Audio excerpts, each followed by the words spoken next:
Thank you very much, Mr. Moderator.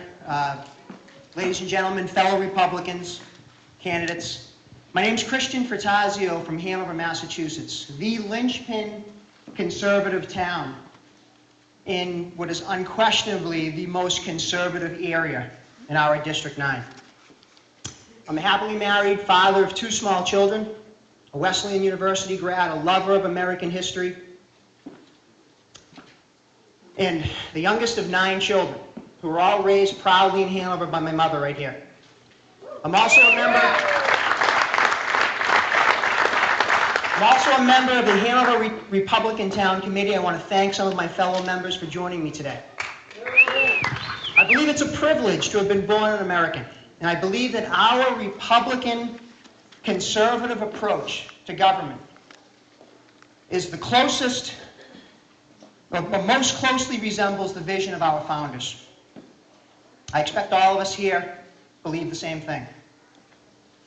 I'm delighted to be pledging my support for Governor Romney today, a man of exceptional character, aptitude, and leadership ability, attributes, by the way, among many, which differentiate our candidate from President Obama.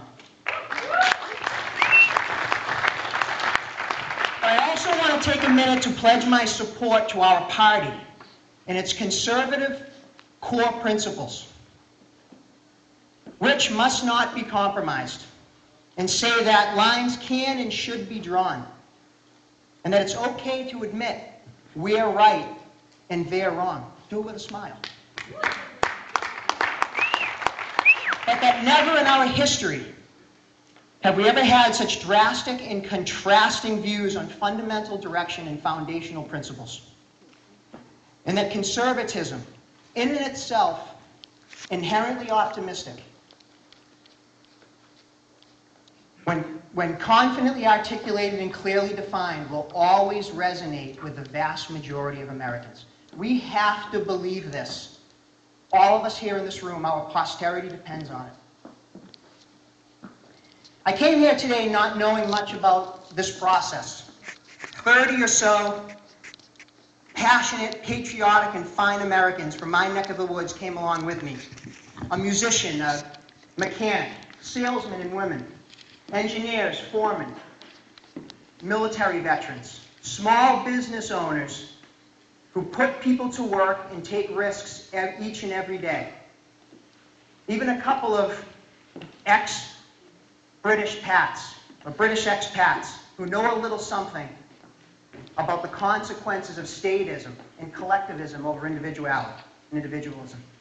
And most importantly, the mothers, housewives, who help raise the next generation of contributing members of society, my wife being one of them, my wife Catherine,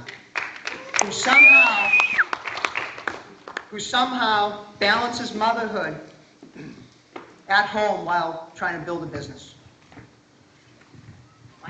I'm ready, Mr. Moderator. I understand what President Reagan meant when in his 1981 inaugural, he talked about the everyday heroes. Those who seldom receive recognition, but are the ones that make this nation exceptional. The shining city upon a hill. I came with a brigade of them today. I'm surrounded by dozens and dozens more in this auditorium.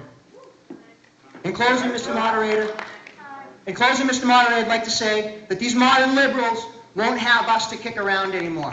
That we, along with our candidate Mitt Romney, and what's sure to be a boomer of a vice presidential selection, will, as William F. Buckley once said, stand after our history in November yelling stop.